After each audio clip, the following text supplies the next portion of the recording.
કેમ છો બધા? આજે આપણે સત્તુ પાવડર ઘરે બનાવવાના છીએ.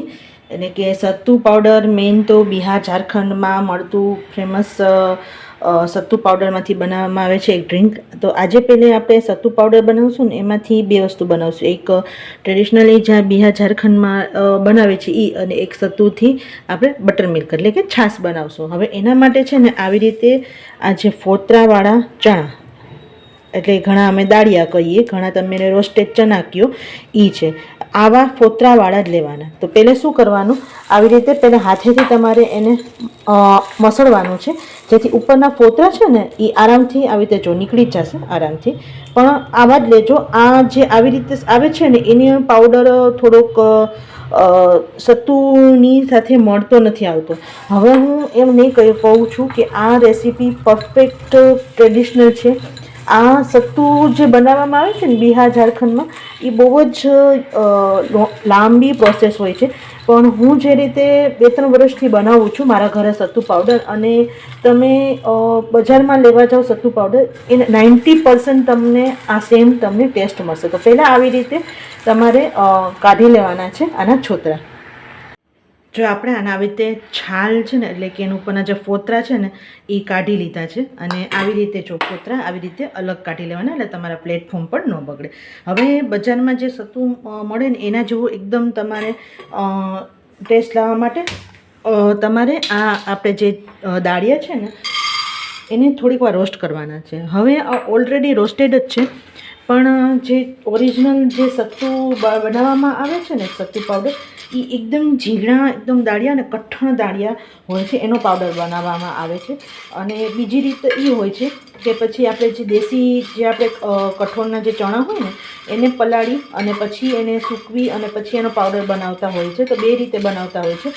પણ આપણે જનરલી એવા ઝીણા દાળિયા મળતા નથી હોતા.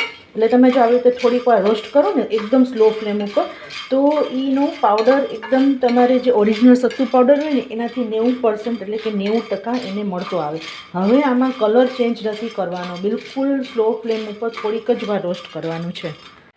તો આપણા દાળિયા છે ને સરસ રોસ્ટ થઈ ગયા છે, અને હવે ગેસ બંધ કરી એને કમ્પ્લીટલી ઠંડુ કરી લેશું. જો આપણા દાળિયા છે ને ઠંડા થઈ ગયા છે, ઠંડા થઈ ગયા ને પછી જ તમારે એને સરસ ફાઇન પાવડર કરવાનો છે. હવે તમને ઘણાને જો ન ખબર હોય ને તો સત્તુ છે ને એટલે કે આ આપણે બેસન નથી, એટલે કે ચણાનો લોટ નથી. સત્તુ પાવડર અને બેસનનો પાવડર બે અલગ છે. હવે આને સરસ ફાઇન પાવડર કરી લેશું.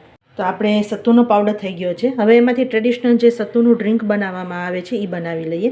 તો એના માટે તમારે જેટલો લેવો હોય, સપોઝ હું અત્યારે 1 ગ્લાસનો બનાવું છું, તો આપણે 2 નાની ચમચી જેટલું આપણે સત્તુનો પાવડર લઈએ છીએ. હવે એની અંદર આપણે 1 ગ્લાસ જેટલું આપણે પાણી નાખવાનું છે, અને એને આપણે છાશ માટે આ વલોણું આવે ને એ કરવાનું છે. હવે સત્તુનું ડ્રિંક બહુ જાડું પણ નથી હોતું, જે ટ્રેડિશનલ સમરનું જે બનાવવામાં આવે છે ને, અને એકદમ પતલું પણ નથી હોતું, અને બહુ જ સરસ તમને ડિહાઈડ્રેટ જે તમે સમરમાં ઉનાળામાં થઈ જાઓ ને એના માટે કામ આવશે. અને બીજું કે સત્તુ એકદમ ઠંડુ, અને પ્લસ તમને થોડુંક તમને જ્યારે ભૂખ લાગી હોય ને, તમને એવું એમ થતું હોય ઠંડુ પણ પીવું છે પ્લસ હેલ્ધી પીવું છે, તો આ તમારા માટે બેસ્ટ છે. હવે ટ્રેડિશનલ જે વસ્તુ નાખવામાં આવે છે સત્તુના સમર સ્પેશિયલ ડ્રિંકમાં, જે બિહાર ઝારખંડમાં મળે છે, તો કોથમીર છે, ડુંગળી છે, અને એક નાનકડું મરચું હોય ને, એક મરચું હોય એનું થોડુંક 1/4 પાર્ટ જ લીધું છે. એ બધું અંદર નાખી દેશું.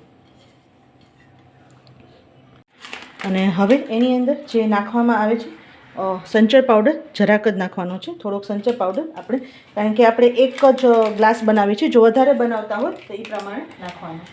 થોડુંક સોલ્ટ, અને ટ્રેડિશનલી એની અંદર લીંબુ આવી રીતે રસ નાખવામાં આવે છે. તો તમારે લીંબુનો, કારણ કે એક આપણે ગ્લાસ છે એટલે એવી રીતે આપણે હાફ જે લીંબુ હોય ને એમાંથી પણ થોડુંક ઓછું લીધું છે. અને ફરીથી એને સરસ આવી રીતે મથી લેવાનું છે.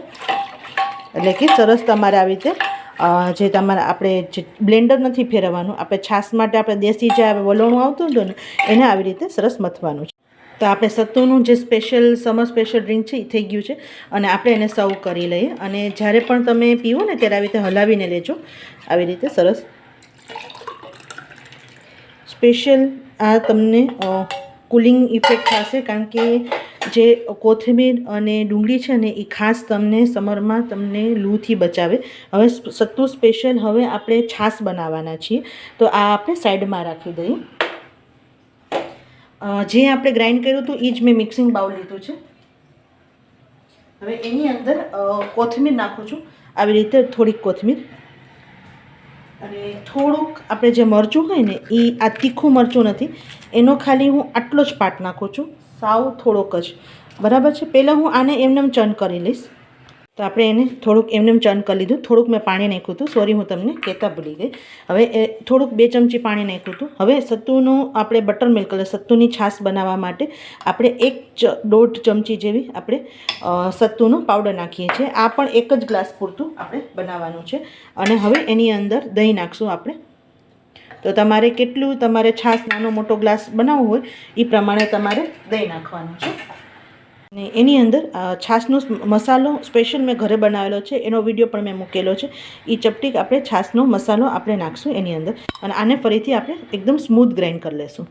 તો આપણે સત્તુથી બનાવેલું બટર મિલ્ક પણ રેડી છે, અને એને પણ આપણે ગ્લાસ લઈ લઈશું, થોડાક બરફના ટુકડા લઈ લઈશું, અને સત્તુનું આપણે છાશ આપણે સર્વ કરી લેશું. તો તૈયાર છે આપણે સત્તુથી બનાવેલ 2 વસ્તુ. એક તો સત્તુ ટ્રેડિશનલ જે પાવડર આપણે બનાવેલો છે સત્તુ પાવડર, અને પ્લસ સત્તુથી બનાવેલ ટ્રેડિશનલ સત્તુ ડ્રિંક અને સત્તુનું છાશ આપણે એકવાર ટ્રાય કરવા જેવી છે મિત્રો.